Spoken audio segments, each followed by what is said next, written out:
මට මතකයි පයිමන්ට් එක කිව්වා මා වැන්දුම වෙන්න දෙන්න එපා පාස්ටර්. මට කුඩා දරුවෙක් ඉන්නවා. අපි හරි දුප්පත්, අපි හරි අසරණයි. මම අද සාක්ෂි දරනවා මගේ මහත්තයා වෙනුවෙන්. එයාට තිබුණේ ලේ පිළිකාවක්. අපි බ්‍රහස්පතින්දා ලේ කවුන්ට් එකක් අරගත්තා. ඊට පස්සේ මෙයාගේ ඇඟේ හිමොග්ලොබින් ප්‍රමාණය 4ට අඩු වෙලා තිබුණේ. එය 13ට වැඩි වෙලා තිබෙනවා. ඒ වගේම ලේ කවුන්ට් එක 44ට අඩු වෙලා තමයි මෙයා මුලින්ම අමාරු වෙලා හොස්පිටල් අරන් ගියේ. එය 399ට වැඩි වෙලා තියෙනවා. දෙවියන් වහන්සේට ස්තුති කරනවා. ඒ වගේම ජනවාරි ඉඳලා මෙයා එක බෙහෙත් පෙත්තක්වත් බීලා නැහැ. බෙහෙත් ගන්න 50000ක් සල්ලි ඕන කිව්වා අපිට මේ ප්‍රයිවට් ගේන්න කිව්වා බෙහෙත් කරන්න. ඊට පස්සේ අපි පාස්ටර් හම්බෙලා කිව්වා අපිට බෙහෙත් ගන්න සල්ලි නැහැ, බෙහෙත් කරන්න විදිහක් නැහැ කියලා. ඊට පස්සේ කිසි දෙයකට බය වෙන්න එපා. මම වගකීම ගන්නවා.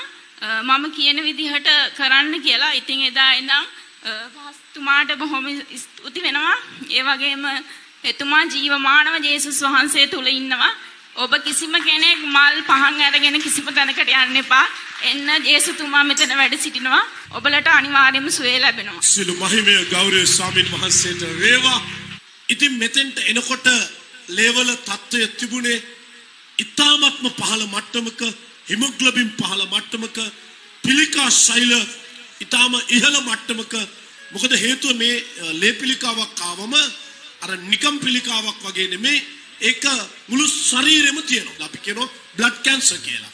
ලේ මාරු කරලා ලවත් ඒක සුව කරන්න බෑ.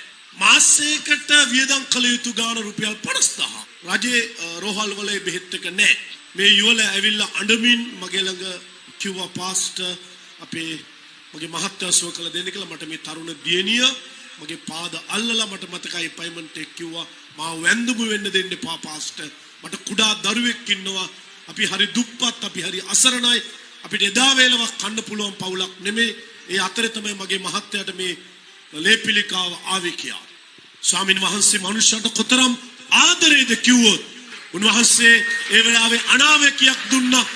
මේ අල්තාරේ අනාවැකිය දුන්නේ සිකුරාදා දවසක එපොයින්ට්මන්ට් එකක් වෙලාවේ. මම ඇයට කිව්ව දේ තමයි වෙලා විශ්වාස කරන්න. යේසුස් වහන්සේ ජීවමානයි. ඔයාගේ දරුවා කවදාවත් පියෙක් නැති දරුවෙක් වෙන්නෙත් නැහැ.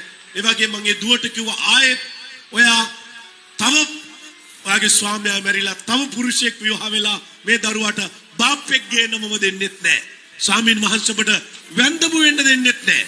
ස්වාමීන් වහන්සේ කුරුසියේ තමන්ගේ ජීවිතේ පූජා කළේ උන්වහන්සේගේ ලේ හැලුවේ උන්වහන්සේ ලෝකයාගේ පාපේ ශාපය උදෙසා.